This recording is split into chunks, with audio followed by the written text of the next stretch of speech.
Hi అండి, welcome to Swapna multi channel. ఈ వీడియోలో నేను ఫిష్ ఎగ్స్తో ఆమ్లెట్ ఎలా చేయాలో చూపిస్తున్నానండి. ముందుగా ఫిష్ ఎగ్స్ని తీసుకొని క్లీన్ చేసి దాన్ని మిక్సీ పట్టుకోవాలండి.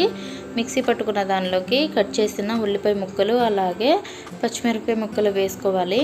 మన టేస్ట్కి సరిపడినంత ఉప్పు అలాగే ధనియాల పొడి, పసుపు, మన టేస్ట్కి సరిపడినంత కారం వేసుకోవాలండి. నేను దీనిలో తక్కువ వేసాను, మీరు కొంచెం వేసుకోండి. అలాగే మామూలు ఎగ్స్ ఉంటాయి కదా, ఆ ఎగ్స్ 2 వేసుకోవాలి.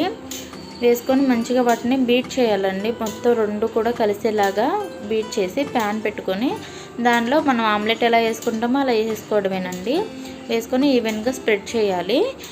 అంతేనండి, మనకి ఫిష్ ఎగ్స్తో ఆమ్లెట్ రెడీ అయిపోయినట్టే. టేస్ట్ మాత్రం బాగుంటుంది, అంటే డిఫరెంట్గా అయితే ఏమి ఉండదు, ఆమ్లెట్లా ఉంటుంది. తప్పకుండా అయితే ట్రై చేయండి. ఎప్పుడు తెచ్చుకుంటే ఫ్రై చేస్తారు కదండి, కొత్తగా ఇలా కూడా ట్రై చేయండి.